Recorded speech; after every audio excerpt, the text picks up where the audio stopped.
1장 14절, 골로새서 1장 14절, 신약성경 324페이지입니다. 골로새서 1장 14절.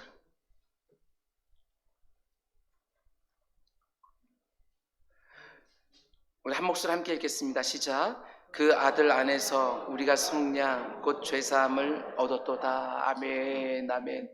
우리 잠시 기도하겠습니다. 사랑의 주님, 이 시간 하나님 말씀을 드리려 합니다.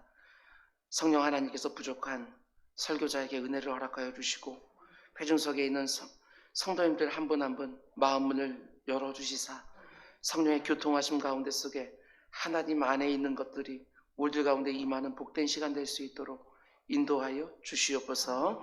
이 모든 말씀 예수님의 이름으로 기도드렸습니다. 아멘. 오늘은 옥중서신 시리즈 22번째 시간으로 골로새서 6번째 말씀입니다. 오늘 말씀의 제목은 14절 본문 전체를 다 삼았습니다. 그 아들 안에서 우리가 속량 곧 죄사함을 얻었도다. 이런 제목으로 말씀 전하도록 하겠습니다. 여러분이 잘 아시는 것처럼 저는 설교 원고를 아주 정확하게 작성을 합니다. 누가 읽어도 설교가 될 만큼 구어체를 사용해서 느낌표나 물음표나 쉼표나 맞춤표까지 정말 자세하게 원고를 작성을 합니다. 주일 예배 때뿐만이 아니라 새벽 예배를 포함하여 모든 예배의 설교를 이렇게 원고를 준비를 합니다. 그리고 단 한 번도 원고 없이 강단 위에 올라온 적은 없는 것 같습니다. 근데 오늘 설교는 맨 처음 준비를 할 때에 원고를 작성하지 않으면 어떨까 이런 생각을 해보기도 했습니다. 왜냐하면 이 부분에 대해서는 설교자로서 할 말이 너무너무 많습니다. 아니, 오늘은 복음이라는 주제로 두 번째 말씀을 전하게 되어지는데 강단에 서는 설교자라면 이 부분만큼은 원고가 없어도 정확하고 확신 있게 전할 수 있어야 된다고 스스로 생각하고 있기 때문에 그렇습니다. 물론 오늘 역시도 원고를 아주 자세하게 작성을 했습니다. 다른 이유가 있는 것들이 아니라 설교가 너무 길어질까 봐 하는 우려 때문이었습니다. 그만큼 할 말도 많고 해야 될 말도 많고 중요한 주제가 오늘 보면 14절 말씀 한 절에 담겨져 있습니다. 지난주와 이번 주에 복음에 관한 두 번의 설교는 그저 이 자리에서 한 번 듣고 그치지 마시고 내가 도대체 뭘 믿고 있는지, 내가 그저 종교라니다 기독교라고 쓰고 지나가는 것들이 아니라 내가 믿는 하나님은 어떤 분이신지, 그리고 나는 누구인지, 그리고 내가 들은 이 말씀을 왜 복음이라고 말하는지 나만 아는 것이 아니라 누군가에게도 정리해서 설명해 줄 수 있을 만큼 숙지할 수 있는 말씀이 되기를 원합니다. 유튜브와 교회 홈페이지에 올라가 있습니다. 여러분 두 번의 말씀들 반복적으로 들으시면서 요약도 하시면서 나름대로 잘 정리해 놓고 누군가에게 복음을 전할 때 끄집어서 그대로 말할 수 있는 여러분만의 준비가 될 수 있기를 주님으로 축원을 드립니다. 많은 사람들이 우리가 믿는 복음과 기독교를 오해합니다. 단지 뭔가를 하고 뭔가를 하지 말라고 교훈하는 윤리나 도덕, 그 정도 수준으로 생각할 때가 많이 있습니다. 그렇지 않습니다. 출발이 잘못되었다고 이미 말씀을 드렸지요. 우리가 믿는 복음과 기독교의 핵심은 인간 편에서 뭔가를 하고 뭔가를 안 하고 해서 출발하는 것이 아니라 하나님 편에서 우리를 위하여 이미 어떤 일을 행하셨는가, 이걸 알고 깨닫고 믿는 데서 출발하는 것입니다. 물론 복음과 기독교가 뭔가를 하고 뭔가를 하지 않는 것에 대해서 틀림없이 말하고 있습니다. 그러나 그게 신앙생활의 출발은 아니라는 것입니다. 하나님이 나를 위해서 먼저 어떤 일을 하셨는가를 제대로 알아야 제대로 뭔가를 하고 뭔가를 안 할 수 있는 것이고 하나님께서 원하시는 신앙생활을 바르게 할 수 있다는 것입니다. 하나님이 나를 위해서 먼저 한 일, 그것이 바로 복음이라는 것이고 그 복음을 통해서 하나님의 역사, 나를 향한 그분의 놀라운 일들을 깨닫고 믿는 만큼 그의 합당한 신앙생활이 그 반응으로서 나오게 되어지는 것입니다. 하나님이 나를 왜 뭐를 하셨는가, 이것을 제대로 아는 데에서 뭔가를 하고 안 하는 나의 반응이 제대로 되어지는 것이지요. 이것이 바로 신앙생활의 출발이라는 것입니다. 맨 처음에선 내 편에서 시작된 것 같지만 신앙생활 하면 할수록 아니구나, 하나님이 먼저 행하신 일들이 있구나, 이걸 깨닫게 되어지는 것이죠. 동일한 차원에서 많은 사람들이 복음과 기독교를 생각할 때 사람의 필요, 사람의 관점, 사람의 입장에서 접근을 합니다. 내가 하나님의 도우심이 필요해서 복음을 받아들이고 기독교를 믿기 시작하지요. 대부분은 다 그렇게 신앙생활을 시작을 합니다. 그러나 지난 시간에 생각했던 것과 똑같이 복음을 그런 측면에서만 접근하면 성경이 다루고 있는 그 엄청난 부요와 그 풍성함을 누리지를 못합니다. 사람의 필요, 사람의 관점, 사람의 입장이 시작하는 것이 아니라 하나님의 속성과 그분의 성품, 그분의 관점에서 시작해야 복음과 기독교가 말해주는 그 엄청난 부요와 풍성 안으로 제대로 들어갈 수가 있다는 것입니다. 지난주와 똑같은 주제로 오늘도 복음에 대해서 함께 묵상하려고 합니다. 하나님이 우리를 위하여 먼저 어떤 일을 행해 주셨습니까? 지난 시간에는 두 가지를 보았지요. 하나님께서 우리 같은 엉터리들, 우리 같은 죄인들을 하나님 나라의 상속자로 합당하다고 여겨주셨다. 두 번째는 우리 같은 죄인들을, 흑암에 권세하였던 우리들을 아들의 사랑의 나라로 우리를 옮겨주셨다. 이렇게 말씀을 드렸습니다. 그리고 오늘 이 시간 세 번째로 14절에 나오는 속량, 곧 죄사함, 이거 하나만 놓고 우리가 하나님의 음성을 들으려고 합니다. 그러면 하나님의 관점에서 오늘 본문이 말하는 우리가 받은 속량, 곧 죄사함의 문제 생각해 보려고 합니다. 여러분, 하나님은 어떤 분이시지요? 여기서부터 시작하는 거예요. 하나님은 어떤 분이신가? 성경은 하나님을 가리켜 거룩하신 분이라고 말합니다. 하나님은 거듭거듭 자기의 백성들에게 말씀해 주셨습니다. 내가 거룩하니 너희도 거룩하라고. 그분 안에는 그 어떤 악한 것도, 그 어떤 죄된 것도 없습니다. 점도 흠도 없으시고 아주 작은 얼룩의 흔적조차 없이 완전한 순결함, 그게 바로 하나님의 속성이에요. 하나님의 속성이라고 하니까 어렵게 들리십니까? 아니요, 하나님은 그런 분이시라고요. 죄가 없으신 분. 그런데 하나님의 이런 거룩이라는 속성 때문에 하나님이 절대로 하지 못하시는 일이 있습니다. 하나님은 모든 일에 능하신 분이시지만 하나님이 절대로 하지 못하는 일이 뭐냐? 그것은 죄를 참아보지 못하신다는 것입니다. 죄를 견딜 수가 없으신 거예요. 하나님의 거룩이라는 속성에 충돌되기 때문에 하나님은 죄를 보고 그냥 넘어가실 수가 없는 것이지요. 죄를 참아보지 못하고 그 죄의 상한 대가를 반드시 치르게 하시는 어미하신 하나님, 공의로우신 분이십니다. 반면에 우리 인간들은 어떻지요? 어머니의 뱃속에 나올 때부터 죄인으로 태어나서 살면 살수록 죄를 더하며 살아가는 사람들입니다.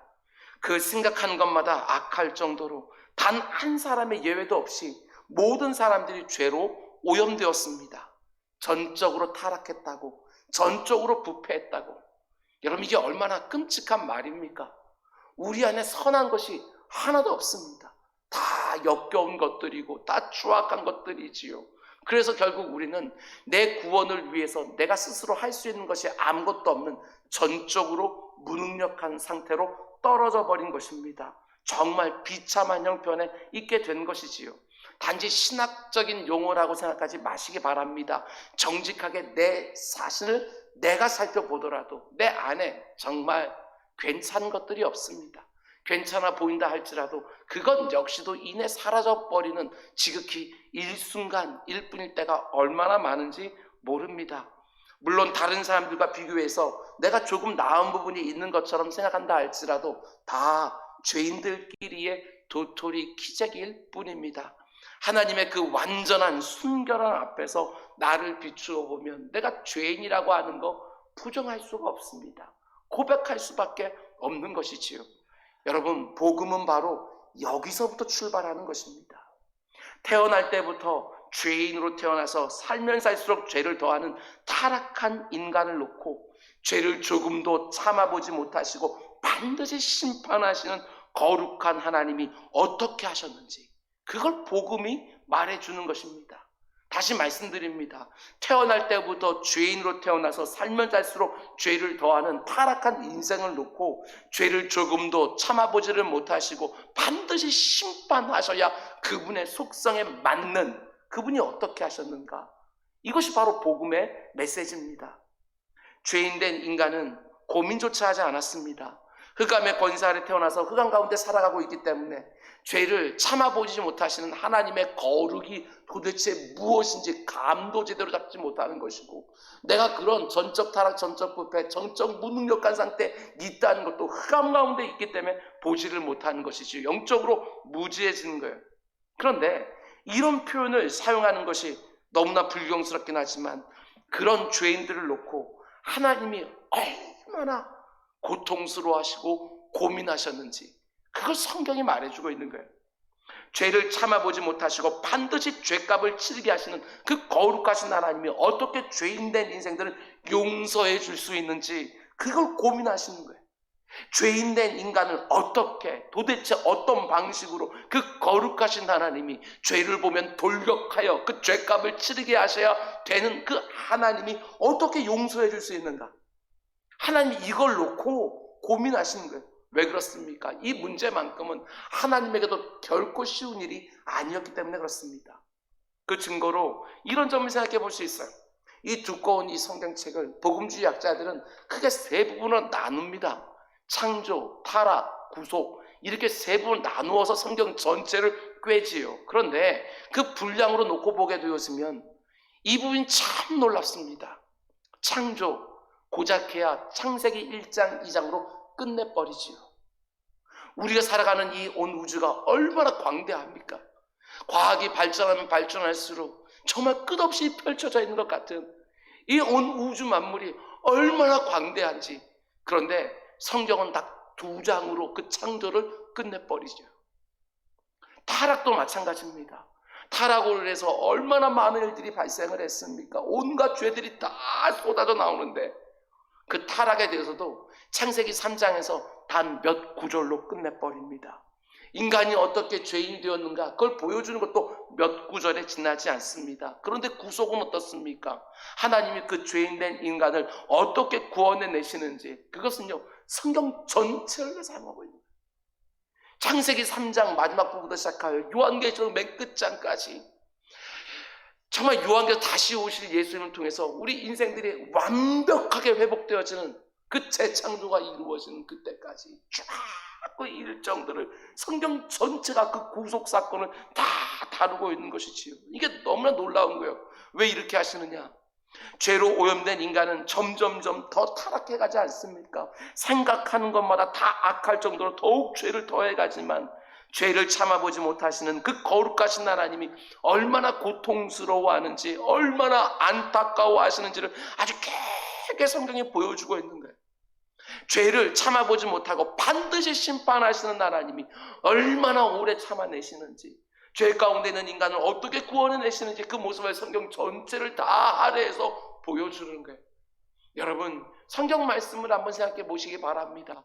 창세기 1장과 2장에 하나님은 천지를 창조하시지요. 3장에서 인간이 그 가운데 범죄하여 하나님 앞에 온전히 쫓겨나는 것을 보게 되었습니다. 그 관계가 완전히 깨어져 버렸어요. 그런데도 불구하고 하나님은 창세기 3장에서 소위 원시복음이라고 불리는 그 말씀을 기록해 놓았습니다. 그 범죄한 그 인생들에게 짐승을 잡아서 가죽옷으로 그 죄책을 가려주시고, 그리고 여인의 후손이 너희들을 꿰은 그 뱀의, 그 사단의 머리를 밟게 될 거라고, 그 아직까지 정말 뭐가 뭔지 아무것도 모르는 그 인생들에게 원시적인 형태의 복음을 선포해 주시고, 그 다음부터 쭉 해서 하나님의 말씀들을 이어가는데 인생들은 점점 악해집니다. 처음에는 단지 선악과 하나 따먹은 그 죄인 것처럼 그렇게 보였지만, 그거 하나로 들어온 그 죄는요 살인으로 이어지고, 가정이 깨지는 것들로 이어지고, 전쟁으로 이어지고, 어마어마한 일로 벌어지는 거예요. 하나님이 그 생각하는 것만 보시고 전부 너무 악해지니까 창세기 6장에 들었을 때 어떻게 합니까? 이 땅을 다 쓸어버려야 되겠다 생각하시고 노아와 그 가족들만 남기고 그 땅에 호흡하는 모든 걸 다 화불로 심판하지 않습니까? 그리고 나서도 다시는 무지개를 보여주시며 이런 방식으로는 이 땅을 심판하지 않겠다라고 말씀하시며 그 거룩한 그 하나님 앞에 의로운 노아의 가정을 통해 다시 새롭게 시작하지만 이내 그 노아 때부터 또 죄가 시작되어진 걸 보게 되었습니다. 인류가 많아지고 흥왕하면 흥왕할수록 죄도 관영하는 것을 보게 되지요. 창세기 11장에 가면 어떤 얘기가 나와요? 모든 인생들이 다 규합하여 바벨탑까지 쌓아 올리면서 우리가 하나님 앞에까지 온전히 다다르길 원하며 하나님이 아무리 진노하여 홍수로 그냥 쓸어버린다 할지라도 절대로 물에 잠기지 않는 것 같은 높은 땅을 쌓기 시작하는 하나님이 얼마나 고통스럽겠어요. 그걸 보시면서 그들 다 흩어버리시고 그 흩어진 백성들 가운데 한 사람 딱 불러서 아브라함이라는 사람 딱 불러서 너를 믿음의 조상으로 삼아서 이제는 온전히 거룩한 내 백성 이스라엘 백성들의 민족을 시작하는 걸 보게 되어져요. 근데 그 이스라엘 민족이 또 어떻지요? 엉망입니다. 엉망. 하나님께서 말씀으로 하라는 건 하지 아니하고 하지 말라고 하는 것은 그렇게 열심히 하는 거 마치 거꾸로 하기로 작정한 사람들처럼 그렇게 보인 거 우리 성경을 통해서 보지 않습니까? 심지어는 하나님을 버리고 우상까지 숭배하는 그런 모습을 보게 되었었는데 하나님이 얼마나 그들을 참고 참으시는가 그리고 그렇게 죄를 더해가는 그 인생들을 어떻게 구원해 가시는가 이거 성경 전체를 다 안에서 보여주시는 거예요. 왜 이렇게 성경이 이 부분을 길게 자세하게 보여주는가 그만큼 어려운 문제라는 것입니다. 죄를 보면 결코 참아보지 못하던 하나님께서 어떻게 그 모든 것들을 그 인생들의 추악함을 다 참아내면서 다 받아내면서 인간의 죄의 문제를 자신의 거룩이라는 속성을 손상시키지 않으면서 어떻게 구원을 내시는가 이 주제가 그렇게 많은 분량 가지고 다뤄야 될 만큼 어렵고 힘든 주제였다는 것입니다. 생각해 보셔요. 하나님은 온 우주 만물을 말씀 한마디로 존재케 하셨습니다. 그저 있으라 이렇게 말씀만 하시면 모든 것들이 거기 있었지요. 그런데 인간의 죄 문제를 다루는 것은 이제 그만 없던 걸로 하자 이런 말씀 하나로 해결되는 문제가 아니었다는 것입니다. 그런 식으로 하게 되어지면 하나님의 거룩이라는 속성에 치명적인 손상이 생기게 되어지는 거예요. 거룩이라는 속성과 충돌하는 것이지요. 하나님의 관점에서 나의 죄 문제를 생각해 보라는 것입니다. 하나님이 나를 구원해 준 것이 그것이 쉬운 일이었겠나? 그 거룩하신 하나님, 죄를 참아보지 못하신 하나님이 내 죄를 지금도 용납해 주시는 것이 그것이 쉬운 일이겠는가? 하나님 입장에서 한번 생각해 보라는 거예요. 이런저런 핑계를 대고 합리화시키면서 다른 사람과 비교하면서 나에게도 비교 우위에 있는 내 모습 그런 거 말고 하나님의 관점에서 나의 구원, 이 구원을 유지하면서 그 나라까지 인도해 가는 것들이 하나님 차원에서 그것이 쉬운 일이겠는가? 한번 생각해 보자 하는 거예요. 그 거룩하신 하나님이 죄인된 인간들을 어떻게 다시 받아내셨는지 그 하나의 주제에 대하여 성경 전체를 다 알아야 될 만큼 하나님께도 어렵고도 힘든 주제였다는 거예요. 근데 문제는 뭐지요? 하나님은 이렇게 죄인된 인간을 다시 받아내기 위하여 그렇게 고민하시며 온 힘을 쓰셨지만 정작 죄인된 인간들은 자신이 지금 어떤 형편에 있는지도 모르는 거예요. 하나님이 어떤 분인지도 제대로 알지 못하는 거예요. 하나님을 안다고 말하고 하나님을 믿는다고 섬긴다고 말을 하지만 단지 내 필요와 내 입장에서만 하나님을 말하고 하나님을 믿고 섬길 때가 너무너무 많은 것이지요. 단지 하나님이 우리를 사랑하시고 우리를 보호하시고 우리의 필요를 공급해 주신다 이 정도로만 신앙생활을 하는 것이지 내가 받은 이 구원이 얼마나 엄청난 것인지를 알아야 만큼 알지를 못하는 거예요. 하나님 편에서 하나님의 입장에서 내 죄 문제를 해결해 주시는 것이 얼마나 하나님께도 어려운 문제였는지 도무지 진지하게 생각하지를 못하는 거예요. 그러다 보니까 문제가 뭐예요? 신앙생활이 너무너무 가벼운 거예요. 내가 받은 구원에 합당한 감사와 감격이 점점 사라지는 것이고 변화된 삶이 없음에도 불구하고 문제의식조차 느끼지 못하는 것이고 헌신과 충성이라고 하면 내가 하나님께서 뭔가 해드리는 것처럼 생각하지만 아니요. 헌신과 충성을 그렇게 말하는 적이 하나도 없어요. 내 상급을 해서 헌신과 충성을 하는 게 아니에요. 하나님이 나 같은 죄인을 정말 구원하기 위해 무엇을 하셨는지 제대로 알게 되었으면 헌신 당연하지요. 충성할 수밖에 없는 거예요. 이렇게 표현하는 것이 너무나도 불경스럽다는 거 이미 말씀을 드렸습니다. 그러나 마땅한 말을 찾을 수가 없습니다. 모든 것에 능하신 하나님조차도 살면 살수록 죄를 더하며 살아가는 그 죄인들을 어떻게 용서해야 될지, 그 죄 문제를 어떻게 해결해야 될지 정말 어려워하셨다고 성경은 말하고 있는 것입니다. 왜 어려워하셨다고요? 다른 게 아니라 죄를 용서해 주는 것이 하나님의 거룩이라고 하는 속성과 충돌합니다. 여러분, 그런데 지극히 거룩하셔서 죄를 절대로 참아보지 못하신 하나님이 죄인된 우리를 어떻게 구원해 주십니까? 오늘 보면 14절은 이렇게 말합니다. 그 아들 안에서 우리가 속량 곧 죄사함을 얻었도다. 이게 바로 복음의 핵심이에요. 핵심. 이게 기독교예요. 아버지 하나님이 자신의 독생자 안에서 속량을 통하여 우리의 죄를 사해 주셨다. 그리스도 안에서 이루어진 속량이 우리의 죄를 사해 준 하나님의 방식이었어요. 이런 방식이 하나님께 쉬운 결정이었겠습니까? 결코 그렇지 않습니다. 자신의 독자를 내어주고 우리 같은 죄인들을 구원해 주시는 거예요. 독자.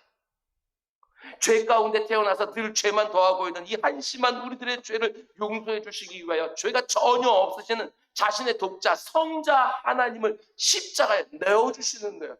인생들이 도대체 뭐라고 하나님이 이렇게까지 해주시는 필요가 어디에 있냐고요. 다윗이 시편에서 고백하고 있는 것처럼 인생이 뭐라고, 사람이 무엇이길래, 이것이 나오는 거잖아요. 우리가 그런 가치가 있습니까? 하나님께 모든 것을 다 소유하신 하나님께서 저와 여러분 우리 인생들이 뭐가 그렇게 필요하다고 이렇게 고민하시고 이 긴 역사를 통해서 참고 또 참아주시면서 우리 죄 문제를 해결해 주려고 애를 쓰냐고요. 하나님 너무나도 힘들어하시는 거예요. 아들 하나님께도 결코 쉽지 않은 방식입니다. 겟세마네 동산에서 핏방울처럼 땀을 흘리면서 아버지여 하실만하거든 이 진노의 잔을 내게서 옮겨 주옵소서, 이렇게 하나님 앞에서 절절한 기도를 쏟아놓지 않습니까? 십자가 위에서 엘리 엘리 라마 사박다니 나의 하나님 어찌하여 나를 버리시나이까 철교하시는 거예요. 그런데 이게 바로 여러분과 저의 죄를 용서해 주시기 위한 하나님의 방식이었다는 것입니다. 다른 방법들이 많이 있는데 하나님께서 굳이 이 방법을 한 것이 아니라 하나님의 모든 지혜가 담겨져 있는 이 방법 아니고서는 우리 인생들의 죄의 문제가 해결될 수가 없기 때문에 이 방법을 사용하신 거예요. 다른 방법이 많이 자기 아들을 내어주신 것이 아니라 이 방법밖에 없다고요. 그런데 이 세상에서 보게 되었으면 자기가 지은 죄를 사함받을 수 있는 여러 가지 것들을, 여러 가지 방식들을 인간 편에서 만들어 놓은 것을 보게 되었습니다. 법적으로 유죄 판결을 받으면 거기에 상하는 대가를 스스로 치르지요. 돈으로 할 수 있는 것인지 아니면 자신의 자유를 결박 스스로 하면서 그렇게 되어지는 것인지 아니면 도덕적으로 양심의 가책을 받게 되었으면 그 죄책감을 상쇄하기 위해서 사람들이 주로 어떻게 해요? 선한 일을 하는 거예요. 부부 사이도 그렇지 않습니까? 뭔가 잘못한 일이 있으면 더 잘하게 되어져 있어요. 이게 바로 사람들의 보편적인 심리예요. 그런데 이 보편적인 심리에서 거의 대부분의 종교의 구원가들이 다 나와요. 생각해 보셔요. 다른 종교들이 말하고 있는 죄 문제를 어떻게 해결하는 방식인지 한번 생각해 보시라고요. 내가 지은 죄를 상쇄할 수 있는 선한 일을 하라고 가르칩니다. 덕을 쌓으라고 말해요. 선행을 하라고, 공적을 쌓으라고 말하는 종교들이 얼마나 많은지 몰라요. 내 안에 죄책감을 떨어낼 수 있는 고행을 하라고 시키기도 해요. 어리석으니까 무지한 것이니까 깨달음이 필요하다고 말하기도 하지요. 이런 방식으로 죄 문제를 해결하고 구원의 논리를 전개하지만 우리가 믿는 기독교의 구원가는 그런 것이 절대로 아니에요. 패턴이 달라요. 중세 로마 캐톨릭의 그들이 말하는 그런 죄 문제 해결 방법, 그게 뭐예요? 고행을 통하는 거예요. 뿐만 아니라 면죄부를 사게 되어지면 죄 문제 해결되어집니까? 그런 엉터리들이 어디 있어요? 마틴 루터가 그걸 보면서 얼마나 고통스러운지 몰라요. 정말 날마다 미사를 드리고 만마다 하나님 앞에 서서 회개 기도를 드리지만 자기 안에 있는 끊임없는 정욕과 그 미혹당하는 그 모습들을 보면 너무나도 고통스러워서 기록에 의하면 마틴 루터는 저 높이 있는 자기 숙소까지 올라가는데 그 위는 계단이 수십 많으면서 날마다 무릎으로 쏟아낼 정도로 그 무릎으로 이렇게 올라가요. 고행을 하는 것이지요. 그러면 자기 안에 있는 이 모든 죄들이 다들 상쇄될 것으로 생각을 하고 그럼에도 불구하고 마음 가운데 자유함이 없는 그 가운데 성경을 다시 보기 시작하니까 로마서와 히브리서 말씀에 뭐라고 나옵니까? 오직 의인은 믿음으로 말미암아 구원을 받는다. 이것이 나오게 되었는 거예요. 뭘 믿냐고요?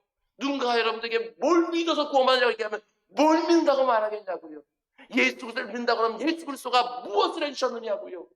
이것을 우리가 좀 말할 수 있어야 되지 않겠습니까? 죄 용서는 그런 방식으로 가능한 것이 아닙니다. 제가 서두에 말씀드린 것처럼 그 모든 것들은 다 인간 편에서 시작되어진 죄 용서 방식인 거예요. 죄를 짓고 나서 선한 일을 대신 많이 하고 스스로에게 벌을 주면서 고행을 행하면 내가 그렇겠다는 사실로 단지 내 마음에 위로가 되어지는 뿐이에요. 위안이 되어지는 것이지요. 내 양심이 조금 가벼워지는 거예요. 선행이나 고행으로 내 죄의 문제가 근본적으로 다뤄지는 것이 아니라는 것입니다. 오늘 본문은 뭐라고 말합니까?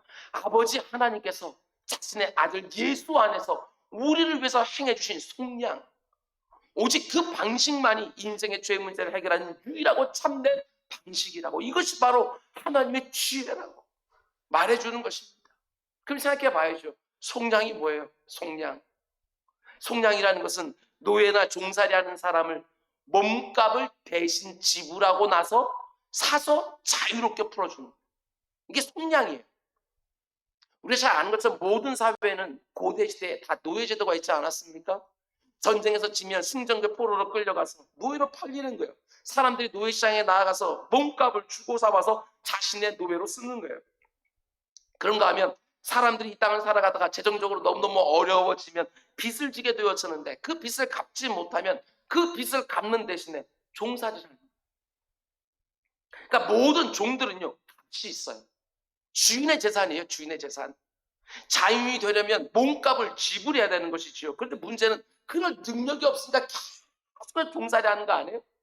그런데 그 몸값을 지불할 능력이 없는 그 노예를 위해서 누군가가 몸값을 대신 지불해서 그를 자유롭게 해준 행위, 그게 바로 속량인 거예요. 그러니까 속량이라는 단어의 가장 중요한 개념은 값을 대신 치러주다, 이런 의미지요. 하나님이 우리의 죄를 어떻게 용서해 주셨습니까? 그게 바로 속량이라는 것입니다. 우리가 지은 죄에도 값이 매겨져 있어요. 근데 그 값이 무엇입니까? 로마서 6장 23절에 하나님은 분명히 말씀하십니다. 죄의 값은 사망이라 말씀해 주신 거예요.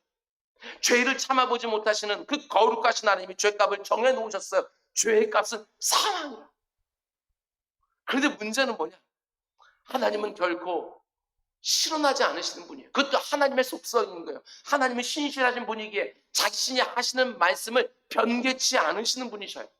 죄의 값은 사망이라고 하나님이 분명히 말씀해 주셨습니다. 그것도 인간들이 죄를 다 지은 다음에 너희들 다 죄 졌으니까 너희들 다 영원히 죽어야 돼, 이렇게 말씀한 것이 아니라 인간이 죄를 알지도 못할 때, 죄가 안에 들어오기도 전에 맨 처음에 인간을 창조해 놓고 에덴 동산에 그들을 둔 다음에 말씀하셨어요. 동산 중앙에 있는 그 실과만큼은 너희들 절대로 먹지 마라. 모든 거 다 이거 하나만 딱 하지 마. 이거 하나 너희들가 안 하면서 창조주와 피조물의 경계선이다, 이건 하지 마 라고 말했거든요. 근데 악한 사단은 그 가운데 미혹해서 그것을 먹게 하고 그 가운데 죄가 들어와 인간이 타락하게 된 거 아니겠습니까? 하나님께서는요, 인간이 죄가 뭔지도 모를 때 분명히 말씀해 주셨어요. 너희들이 이것을 따먹나는 정령 죽으리라. 육체의 사망만 말씀하는 것이 아니라 그 영혼의 형벌까지, 영벌 가운데 떨어지는 거 하나님께 말씀하셨어요. 하나님은 죄를 참아보지 못하시는 분이시고 신실하신 하나님에게 자신의 말을 변개치도 못하셔요. 그런데 정령 죽으리라라고 말씀해 놓으시고 어떤 걸로 하겠다 이렇게 말하게 되었으면 하나님의 속성에 이게 맞지 않게 돼요. 스스로 충돌하는 거예요. 이건 하나님의 존재가 이룰 수가 없는 것이지요. 여러분, 이 가운데 속에서 하나님이 그런 죄인들을 용서해 주기를 원하셨다는 것입니다. 어떤 방식으로? 자신의 아들의 생명으로 대신 여러분과 저의 죄값을 치르게 하신 거예요. 이게 바로 속량이에요. 사도 바울은 하나님의 이 죄 용서 방식이 너무나 감격스러운 것이지요. 그 아들 안에서 우리가 속량, 곧 죄사함을 얻었도다. 이게 바로 하나님이 우리를 위하여 이미 해주신 일이라는 것입니다. 내 죄값을 자기 아들에게 대신 갚게 하는 거예요. 내 죄값이 예수 그리스도에 인하여 완전히 대신 치러졌으므로 그 가운데 속에 우리가 그가 살 길을 얻게 되는 것이고, 하나님도 그 모든 죄값을 다 취하셨으므로 그가 하나님의 거룩이라는 속성도 손상되지 아니하고, 하나님이 정을 뱉으신 것처럼 영원한 사망 형벌도 그 가운데 해결되어지는 것이고, 이게 바로 복음이라는 거예요. 이게 바로 하나님이 저와 여러분들 이미 행하신 일이에요. 죄인들에게 이것보다 더 복된 소식이 또 어디 있겠냐는 것입니다. 어찌 찬양 안 할 수 있겠어요? 여러분, 그런데 하나님이 이 속량이라는 방법으로 우리 죄를 사해 주시기 위하여 구체적으로 어떤 일을 하셨느냐? 크게 두 가지 말씀드립니다. 먼저 자신의 아들을 이 땅에 보내주셨어요. 그게 바로 성탄절이지요. 우리는 그날을 너무너무 흥겨워하지만 그 예수 안에 하나님의 모든 고민과 그 고통과 그 비장함이 다 담겨져 있는 것이지요. 우리 죄를 속량하기 위하여 대성물로 보내시는 날이니까. 성자 하나님을 인간의 몸으로 이 땅에 보내주신 사건, 그것을 우리는 신학적으로 성육신이라고 말합니다. 그러면 성육신과 속량은 어떤 연관이 있는가? 하나님께서 자기의 그 아들을 이 땅 가운데 인간의 몸을 입고, 그것도 괜히 한 게 아니에요. 그냥 한 것이 아니라 여기도 하나님의 지혜가 담겨 있다고요. 여러분, 이 땅의 교회는 예수 그리스도의 십자가 사건과 부활 사건을 경험한 120명의 아주 작은 숫자로 시작이 되었습니다. 그런데 그 이후에 거의 300년 동안이나 이 땅의 교회들은 로마 제국의 엄청난 박해를 받아야만 됐습니다. 수많은 성도들이 콜로세움 사자밥으로 그렇게 쓰러져 갔어요. 그런데 로마 제국의 박해 못지않게 초대교회를 고통스럽게 했던 것은, 지금 우리가 살펴보는 이 골로새서, 이 골로새 교회도 마찬가지였지만 수많은 이단들과 치열하게 싸웠어요. 수많은 이단들. 그런데 그 이단들과 싸웠던 가장 중요한 주제 중에 하나가 뭐냐? 그것이 바로 기독론이에요. 기독론이 무엇입니까? 우리가 믿는 예수 그리스도는 과연 어떤 분이신가? 이것을 놓고 정말 치열하게 목숨을 걸고 싸웠어요. 논쟁한 그 정도가 아니라 생명을 걸고 교회들은 싸우면서 이 진리를 지켜냈어요. 그 진리가 뭐냐? 예수 그리스도의 완벽한 신성과 완벽한 인성, 이 두 가지를 다 지키는 거예요. 생명을 걸고. 그 당시에 치료했던 많은 그 이단들을 보게 되었으면, 어떤 이단들은 예수 그리스도의 신성을 공격하고, 어떤 이단들은 예수 그리스도의 인성을 공격하고, 어떻게 예수 그리스도가 하나님이 될 수 있느냐라고 하면서, 그건 인간이었을 뿐인데 다른 사람들은 탁월한 이 정도? 어떻게 그 예수 그리스도가 인간일 수가 있느냐? 하나님이시지. 이러면서 계속 공격하는 거예요. 그러면서 초대교회 성도들은 그 두 가지를 끝내 생명을 걸고 다 지켜냈어요.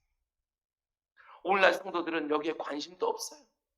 예수 그리스도가 완벽한 하나님이자 완벽한 사람이라는 진리를 설명조차 못해요.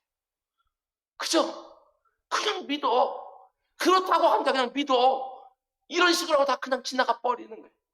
그런데 그 300년 동안 로마 제국의 엄청난 박해를 받으면서도 이단들과 피 흘려 싸워가면서 지켜낸 진리가 바로 예수 그리스도의 신성과 인성, 완벽한 하나님이자 완벽한 사람이라는 진리입니다. 왜 이 진리를 놓고 생명을 걸고 그렇게 싸웠을까? 다른 게 아니에요. 예수 그리스도가 완벽한 사람이자 완벽한 하나님이 아니시면 우리의 속량은 불가능한 거예요. 우리가 구원을 받지를 못한다고요. 결정적인 것이지요. 그래서 생명을 걸고 싸우는 거예요, 이단들하고. 예수님은 여러분과 저와 똑같은 몸을 입고 이 땅에 오셨으면 잘 드시기 바랍니다. 여러분과 저와 다른 것이 있다면 딱 하나, 성령으로 나셨다. 똑같은 몸으로 이 땅에 오셨어요. 그런데 성령으로 나셨다. 이게 어떤 의미입니까? 그렇게 세상 사람들이 조롱하는 동정녀 탄생. 아버지 없이 어머니 배로만 나셨다. 그것만 달라요. 나머지는 여러분과 저와 똑같은 사람을 오셨어요. 그렇다고 해서 하나님이시기를 포기한 것은 아니십니다. 사람의 몸을 가졌지만 그분은 여전히 하나님이셨던 거예요. 이게 왜 중요하냐? 먼저 예수님이 완벽한 사람, 우리가 똑같은 인생이 되셨던 이유가 뭐냐? 예수님은 여러분과 저의 대표가 되셔야 했기 때문에 그렇습니다. 모든 인간의 대표가 되어야 됐기 때문에, 인간의 대표이기 때문에 인간이 되셔야 돼요. 완벽한 인간, 껍데기만이 아니라 완벽한 인간이 되셔야 했던 거예요. 인간의 죄값을 대신 속량해 주기 위해서는 인간의 대표, 완벽한 인간이 되어야 되는 것이지요. 눈에는 눈, 이에는 이, 모든 것에는 등가가 있어요. 등가. 인간이 죄를 지었으니 인간이 그 죄값을 대신 치러야 되는 거예요. 그렇죠? 물론 구약 시대에는 인간이 죄를 지으면 그것을 소나 양이나 염소 같은 짐승을 죽여서 그 죄값을 대신 치르게 했지만 그것은 단지 모형이에요, 모형. 장차 하나님의 때가 되었을 때 하나님의 어린 양으로 그 희생제물로 모든 인간을 대표하여 십자가에 오르시게 된 예수 그리스도의 모형일 뿐이지, 그런 짐승 제사로는 인간의 죄값이 완전히 치러지지 않아요. 등가가 맞질 않아요. 그래서 하나님이 어떻게 하시지요? 자신의 아들 하나님을 완벽한 인간으로 이 땅에 보내주십니다. 그것이 바로 성육신 사건이고 그게 바로 성단의 의미라는 거예요. 이해가 되시지요? 왜 예수님이 인간의 몸을 입고 이 땅에 오셔야 됐는지. 그러면 또 이런 점 생각해 볼 수 있습니다. 그런데 왜 예수님이 완벽한 하나님이심을 포기하면 안 되느냐? 그분의 신성을 놓치면 안 되는 이유가 뭐냐? 여러분, 인간의 죄는 인간만이 대신 치를 수 있다면 또 이런 생각도 해볼 수 있어요. 그러면 굳이 성자 하나님 이 땅에 인간의 모습으로 오지 않냐고, 이 땅을 사는 인생들 가운데 하나를 선택해서 그를 인간의 대표를 삼아서 제물로 삼으면 안 되느냐? 이렇게 말할 수 있잖아요. 성경을 보게 되시면 얼마나 탁월한 인물들이 많이 나옵니까? 아브라함이나 모세나 다윗이나 이사야나 예레미야 같은 사람들을 인생의 대표로 삼아서 그들을 희생제물로 속량을 이루면 안 되는 이유가 도대체 뭐냐는 거예요. 그들이 안 되는 이유가 있습니다. 그것은 하나님께 드리는 완벽한 희생 제물은 흠이나 점이 없는 죄가 없는 제물만 가능하기 때문에 그래요. 이해가 되시지요? 죄가 없는 완벽한 흠도 없고 점도 없는 희생 제물로 드려야 되는 거예요. 그런데 인간을 대표해서 인간이 제물이 되어야 되는데, 여러분, 인간 중에서 흠도 없고 점도 없는 완벽한 의인이 어디 있어요 도대체? 성경은 계속해서 말하지 않습니까? 의인 없나니 하나도 없다고. 다 치우쳐서 하나님 앞에 범죄한 죄인들인 거예요. 아니, 어머니 모태에서 나오는 그 순간부터 아담의 원죄를 가지고 나오는 결격 사유가 있는 제물들이라고요. 그래서 아무도 그렇게 되지 않는 거예요. 아브라함이 탁월해 보이고 모세가 탁월해 보이고 다윗이 탁월해 보인다 할지라도 성경은 그래서 감추지 않아요. 왜 감추지 않습니까? 여러분, 그들이 완벽한 하나님의 희생 제물이 될 수 없다는 거, 인간을 대표해서 십자가에 오를 수 있는 인물들이 아니라는 걸 정확하게 보여주는 거예요. 다 치졸한 죄를 다 짓는 거예요. 그래서 하나님이 어떻게 하십니까? 완벽한 인간, 원죄와 전혀 상관없는 자신의 아들을 이 땅에 보내주셔야만 했던 거예요.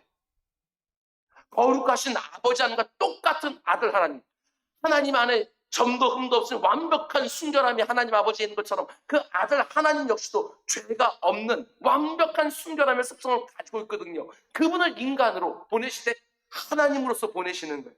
그래야지 되니까.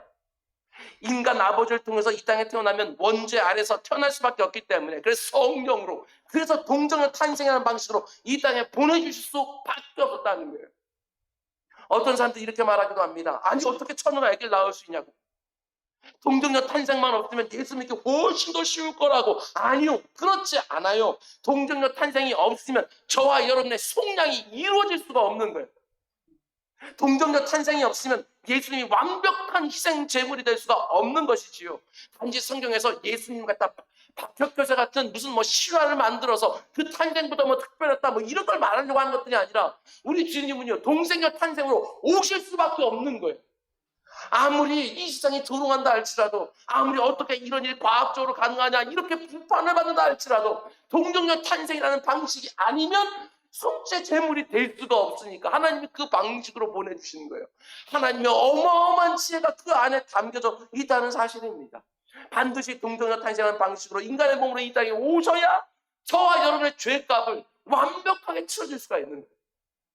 이게 얼마나 놀라운 것인지. 여러분, 우리의 죄가 사함받는 전혀 다른 길입니다. 하나님의 죄사함의 은총을 받을 만한 아무런 자격도 조건도 없고 이런 것도 없는 우리가, 하나님 아버지께서 예수 안에서 행하신 그 속량, 그 죄값을 대신 치러주기 위하여 자기 아들을 그 가운데 대신 죽이셔서 우리를 구원하셨다고 하는 이 사실을 온전히 받아들이는 사람들, 그 가운데 예수 그리스도를 나의 구주로, 나의 영원한 생명을 주신 그분으로 온전히 믿고 의지하는 그 사람은 누구든지 이 구원의 영광 속으로 쑥 하고 들어갑니다. 이게 바로 복음이라는 거예요. 전혀 가능성이 없었던 그 인생들에게 예수 그리스도로 말미암는 이 놀라운 구원 우리에게 열어주시는 거예요. 그래서 이 소식을 듣는 사람들, 모든 사람들이 이 복음의 능력을 제대로 깨닫게 되었을 때 어떻게 감격하지 않을 수 있고 어떻게 찬송하지 않을 수 있겠어요? 그러나 또 한 가지 우리가 속량과 관련해서 꼭 생각해야 되는 것은 예수 그리스도의 십자가 죽음 사건입니다. 성육신이 너무나도 놀라운 사건이기도 하지만 절대로 예수의 십자가 죽음 사건을 놓치면 안 되는 거예요. 예수님의 오심도 너무나도 엄청난 사건이지만 예수님의 죽으심도 어마어마한 사건인 거예요. 오늘 보면 골로새서 1장 14절 말씀을 다시 한번 읽어드립니다. 그 아들 안에서 우리가 속량 곧 죄사함을 얻었도다. 그런데 이것과 거의 비슷한 그 말씀이 에베소서 1장 7절에 나오는 것을 보게 되었습니다. 거기 보면 이렇게 되어 있어요. 우리는 그리스도 안에서 그의 은혜의 풍성함을 따라 그의 피로 말미암아 속량 곧 죄사함을 받았느니라. 골로새서 1장 14절에 나오지 않은 두 가지 표현이 에베소서에 들어 있습니다. 하나는 그의 은혜의 풍성함을 따라, 또 하나는 그의 피로 말미암아. 잘 보세요. 예수 그리스도의 피, 십자가 죽음으로 말미암아 우리가 속량 곧 죄사함을 받았느니라. 이게 핵심이지요. 그래서 성경에서 속량에 대해 말할 때마다 늘 강조하는 것이 예수 그리스도께서 십자가에서 지신 보혈이라는 거예요.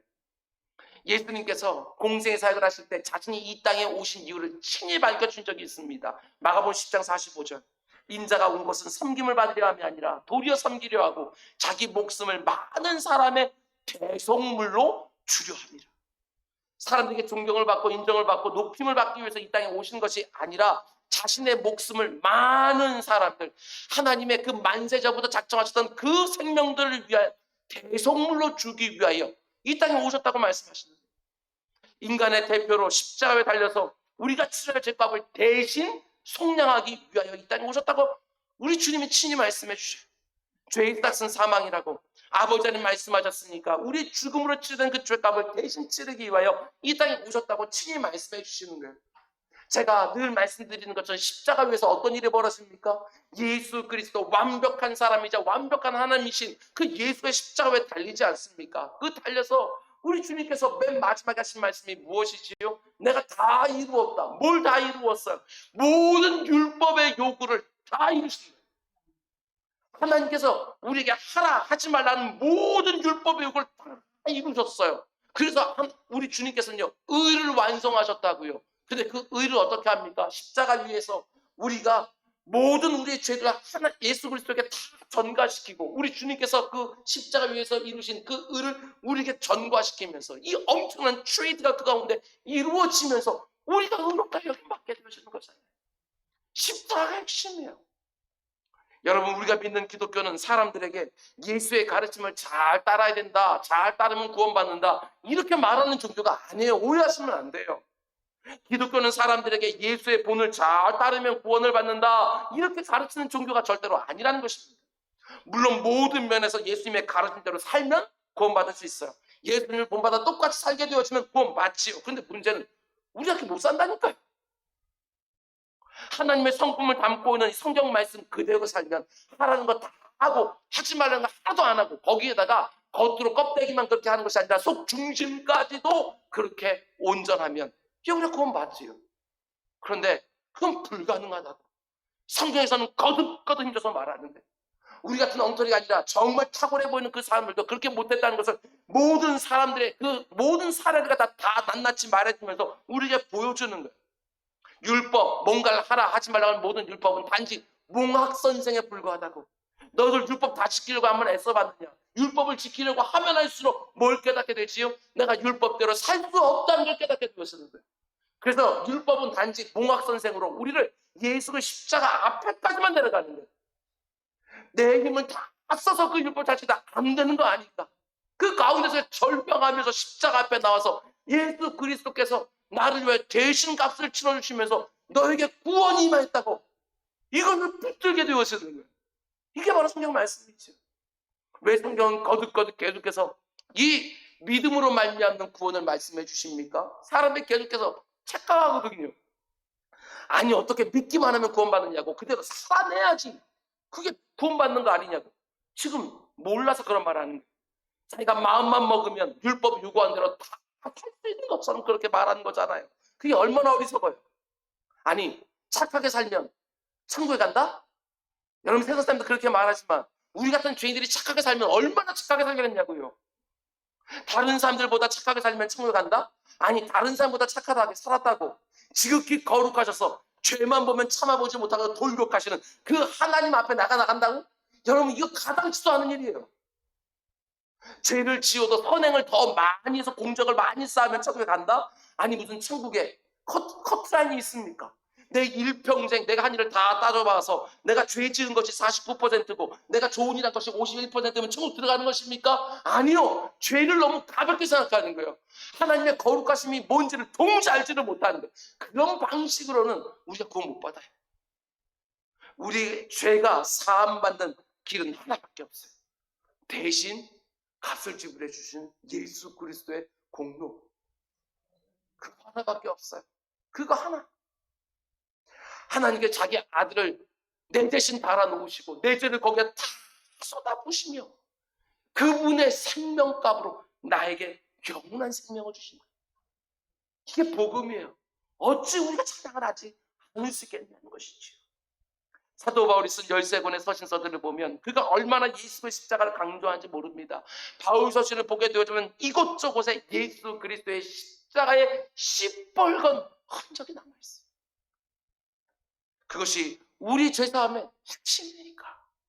그 가운데 한 군데만 찾아보면 바울이 고린도전서에서 이렇게 말합니다. 2장 2절, 내가 너희 중에서 예수 그리스도와 그가 십자가에 못 박힌 것 외에는 아무것도 알지 아니하기로 작정을 했습니다.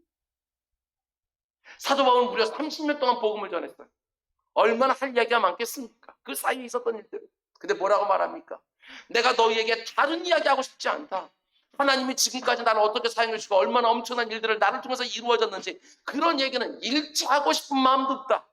나는 오직 예수 그리스도와 그분이 십자가 못 박혀 죽은 것, 그것만 말하고 싶다. 이렇게 작정한 거예요. 우리 모습 좀 돌아보자고요. 나는 신앙생활 하면서 도대체 무슨 말 하고 있냐는 거예요. 예수 믿었더니 하나님 내게 복을 이렇게 많이 주셨다. 예수 믿었더니 내가 하는 일도 잘 되고 내 자식도 다 잘 되더라. 혹은 반대로 내가 예수 믿었음에도 불구하고 이런 문제 저런 문제 너무나도 많이 있다 하면서 원망하고 불평하고 늘 하는 말이 이런 거 아니냐고요. 혹시 여러분과 저도 하나님이 우리를 위하여 어떤 일을 행하셨는지 오늘 본문의 사도 바울처럼 예수 그리스도 안에서 내가 속량 곧 죄사함받았도다 이렇게 좀 말하고 싶어 하는 것들이 우리들 마음 가운데 절절히 늘 쏟아다 있는 거예요. 오늘날 이 땅의 교회들과 성도들이 이 아름다운 종기와 영광을 다 잃어버리고 세상에서 이렇게 조롱을 당하는 이유가 도대체 어디냐는 것입니다. 잘 보게 되었으면 여러 가지 이유가 있겠지만 근본적인 것은 이 세상에 있는 여타 종교들과 우리 기독교가 별반 다른 것 같지가 않은 거예요. 심지어 샤머니즘하고도 그렇게 달라 보이지가 않는 거예요. 단지 예수 믿어서 내가 원하는 걸 얻었다는 그런 말밖에 흥황하지 않고 있는 거. 교회를 교회되게 하고 성도를 성도되게 하는 그 예수 그리스도와 그분의 이루신 십자가 그 사건, 여기 대해서 제대로 말하지도 못하고 제대로 모를 때가 얼마나 많은지 몰라요. 오늘날 얼마나 많은 설교들이 흥황하고 있습니까? 강단에서는 너무나도 많은 설교들이 정말 나오고 있고 유튜브만 들어가더라도 클립 몇 분만으로 내가 원하는 목사님의 내가 원하는 설교 본문까지 골라서 다 들을 수 있는데 여러분 그 가운데 속에 뭐가 그렇게 흥황하고 있냐고요. 왜 그런 복음의 말씀들이 선포되는 불구하고 왜 우리는 은혜와 감격을 깨닫지를 못하냐고. 다른 이유가 있지 않아요. 말씀을 통해서 늘 윤리나 도덕이나 이런 것만 보려고 하고 처세술이나 이런 거 하나씩 배우려고 하고 가슴에 감동이 되는 얘기하면서 눈물 한 방 끝나고 나가면 그걸로 끝나버리는 그거 말고 예수 그리스도를 보기만 해도 가슴 가운데 그냥 뭐가 깊은 데서 뭐가 흘러져 나오는 예수 그리스도의 십자가만 보더라도 뭔가 통해서 말할 수 없는 주체할 수 없는 기쁨과 감격이 쏟아져 나오는 이런 것들이 뭔 줄을 알고 신앙생활을 해야 되지 않겠냐고요. 마틴 루터의 일화가 있지 않습니까? 그 유명한 일화. 하루는 자기 위에 있는 옥상에서 엉엉엉 아주 대성통곡을 합니다. 그의 아내가 너무나도 놀라가지고 당신 무슨 일이냐고 물려고 들어봤더니 마틴 루터가 하는 말이 무엇입니까? 눈물금을 다 흘리면서 벽에 있는 십자가를 가리키며 십자가를 봐도 눈물이 안 나. 그걸 견딜 수가 없는 거예요. 마틴 루터. 왜? 그것은 껍데기 하는 거 아니까. 찬송가 303장 가사처럼 날 위하여 십자가에 죽는 고통 받으사 대신 죽은 주 예수의 사랑하신 은혜요. 보배로운 피를 흘려 영열 죽을 죄에서 구속함을 얻은 우리 어찌 찬양하날까. 이 고백이요. 나 같은 죄인 살리신 하면 눈물 줄 흘리고, 십자가 뭔지 의미를 알면 알수록 그 십자가 안에서 나의 모든 상처도 치유되어지는 것이고, 나의 모든 우울함도 극복해내는 것이고, 세상이 뭐라고 말하든지 그 예수 그리스도가 나를 위해서 무엇을 해주셨는지, 하나님 아버지께서 어떻게 무엇을 했는지 그것만 생각하게 되더라도 존귀함을 다시금 회복해내는 놀라운 역사. 그래, 더 놀라운 게 무엇입니까? 복음이 우리에게 가르쳐주는 것은 단지 속량, 곧 죄사함뿐만이 아니라 하나님은 예수 그리스도의 십자가 보혈로 더 풍성하고 더 부유한 은혜를 우리에게 또 허락해 주시는 거예요. 내 죄만 용서해 주시면서 아무개야 이제부터 네 죄가 다 사함을 받았다 이러고 끝내시는 것이 아니라 친구이 네가 이제부터 의롭게 되었다. 죄만 사야 되는 것이 아니라 네가 의롭게 되었다. 내가 나를 아는데 친구이가 가장 기나 합니까? 성화. 나 같은 죄인의 이 10년 가운데 속에 예수 그리스도를 닮은 것들이 하나씩 하나씩 생겨진다는 거, 이게 감당이 되냐고요 도대체. 우리가 신학을 알고 성경을 알면 알수록 감당이 안 되는 거예요. 아니 그냥 죄 용서해 주면서 야 건져놓고 너 잘 살아 이걸로 끝나는 것이 아니라 양자, 나를 아예 자녀로 삼아줘 버려. 영화, 나에게 상속이 있대요. 죄인으로 태어나서 언제나 죄를 더 선호하고 죄를 먼저 선택하는 너무나 비참한 형편은 나를 위하여 하나님 아버지께서 내 대신 자신의 아들의 십자가 못 박아 나를 속량, 곧 죄를 사해 주셨노라. 이게 얼마나 엄청난 사건인지 히브리서 기자는 뭐라고 말해요? 이걸 영단번의 제사다 이렇게 말하는 거예요. 영단번의 제사. 이례적인 사건이래요. 예수 그리스도가 십자가에 달려서 내 대신 죄를 속량해 주시는 이 사건이 너무나도 완벽해서 한 번으로 족하고, 내가 과거에 지은 죄와 지금 현재 짓고 있는 죄와 장차 미래에 내가 지을 죄까지 그 한 번의 제사로 하나님은 내 죄를 속량해 주셨대요. 완벽한 제사가 올려진 거예요. 그런데 너무 놀라운 것은 이 십자가의 놀라운 사건을 꽉 믿음으로 붙잡는 자는 누구든지, 그 아무리 못돼 먹은 놈이라 할지라도, 아무리 살인마라 할지라도, 아무리 정말 말도 안 되는 죄를 쳐먹는 그런 바람자리라 할지라도 누구든지 그 구원의 영광으로 들어간다. 그 죄가 용서함 받는다. 죄책감에 시달리고 있는 분들이 계십니까? 예수 그리스도께서 영단번의 잘 드리고 그 십자가 앞에 나가 정말 진실되게 하나님 정말 이런 죄를 반복하고 싶지 않은데 하나님께 은혜를 더해 주십시오. 나를 붙들어 주십시오. 나를 막아 주십시오. 이 안에 선한 것이 아니라도 또 죄를 지어 나를 갖다가 막아 주십시오. 은혜를 찾아 구할 때 하나님께서는 죄사함의 은총을 우리들은 새롭게 우리에게 깨닫게 해주신다. 그때 다 이루어 놓으신 것을 또 새롭게 죄를 사해주시면서 그때 이루어진 사건이 정말 영단번의 제사였다는 것을 우리들에게 더욱더 분명하게 말해주는 것이지요. 여러분, 그러므로 예수 그리스도의 그 귀한 십자가를 바라보면서 마치 없었으면 더 좋았을 만한 불행한 일 정도로 생각하지 마시기 바랍니다. 예수 그리스도의 십자가 죽음 사건은 만세 전부터 우리를 포기할 수 없었던 하나님의 어마어마한 사랑의 집합체, 그것이 바로 십자가 사건인 거예요. 고린도전서 1장에 사도 바울은 분명히 말합니다. 유대인들은 표적을 구하고 헬라인은 지혜를 찾으며 우리는 십자가 못 박힌 그리스도를 전하니 유대인들에게는 거리끼는 것이고 이방인들에게는 미련한 것이되 오직 부르심을 받은 자들에게는 유대인이나 헬라인이나 그리스도는 하나님의 능력이요 하나님의 지혜니라.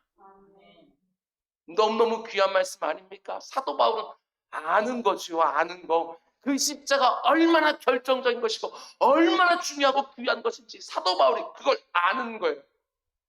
아는 것은 아무것도 몰라도 이거 하나만큼은 알고 싶다고 말할 정도로 2000년 전에도 그랬고 지금도 마찬가지고, 사람들은 말합니다. 어떻게 하나님 십자가에 죽을 수 있냐고. 예, 이 세상 사람들에게 예수의 십자가는 너무나도 어리석어 보이고 너무나도 무기력해 보이지요. 그 십자가에 담겨있는 어마어마한 하나님의 지혜를 알지를 못하니까 근데 그것이 바로 하나님의 능력이었노라고, 우리가 하나님의 오래된 고민과 사랑이었노라고 성경은 말해주는 거예요. 그 방법밖에는 우리 같은 죄인들이 하나님 앞에 갈 수가 없노라고, 이걸 분명히 말해주는 것이죠. 복음입니다. 복음. 교회 다니는 사람에게 구원 받으셨습니까? 라고 물으면 너무나 확실하게 아멘, 내가 구원 얻었습니다 라고 대답하지요. 근데 문제는 그 구원을 이루어주기 위하여 하나님이 뭘 하셨는지를 모르는 거예요. 이게 비극인 거예요. 내게 그 엄청난 구원을 이루어주기 위하여 하나님이 이제 뭘 하셨는지 성경 전체가 말해주는 걸 알지를 못하니까 신앙생활을 제대로 하지 못하는 경우들이 얼마나 많은지. 여러분, 우리 모두에게 예수 그리스도의 십자가만 바라보면 터져나오는 감격과 감사와 찬송이 있기를 원합니다. 삶을 살다 보면 이런 일처럼 다 있지요. 힘들 때도 있고 어려울 때도 있고 고통스러울 때도 있고, 그런데 십자가만 바라보면 나를 향한 그 하나님의 그 적절한 마음이 이렇게 흘러들어오면서 이 세상에 그 어떤 것으로 치료되지 않는 그 상처들도 치료되어지고 위로가 되어지고 다시 살 소망을 얻게 되어지는 이 놀라운 역사예요. 하나님 아버지께서 나를 위해 이미 행하신 일들을 늘 되새기면서 천국에 들어가는 그 순간까지 내가 먼저 받은 이 황홀한 복음, 나만 감격스러운 것이 아니라 누군가에게 또 전해주고 싶어서 안다를 할 정도로, 전도하라고 하면 전도하는 것들이 아니라 내가 알고 있는 이 복음이 너무너무 황홀해서 한 사람에게 더 전하고 싶어서 애를 따라하는 그 모습이 우리에게 있기를 원하고, 그 복음이 내 심령 깊이 깊은 곳에서부터 하나님을 향한 진실한 감격과 그 감사와 찬송을 쏟아내게 하는 그 은혜를 늘 누리며 살아가는 우리 모두가 될 수 있기를 주님의 이름으로 축원드립니다. 기도하겠습니다. 사랑해 주님 감사합니다. 예수 그리스도를 아는 지식에서 계속해서 자라가라고 성경이 왜 말하는지 점점점 깨달아갑니다. 신앙 연륜이 더해지면 더해질수록 말씀을 보는 깊이들, 그 행간에 숨겨져 있는 하나님 아버지의 마음들이 보일 때마다 그 가운데 속에 무릎을 치면서 하나님을 찬송하지 않을 수가 없습니다. 내 주 아버지 하나님, 우리의 좁다란 머리로 왜 이건 이렇게 하셨고 저건 저렇게 하셨고 이렇게 따지는 것들이 아니라 하나님의 그 어마어마한 그 지혜들을 바라보면서 감탄하며 찬송드리며 살아가는 우리 모두가 되게 하여 주옵소서. 이 모든 말씀 예수님의 이름으로 기도드렸습니다. 아멘. 아멘. 우리 말씀 생각하면서 우리 찬송가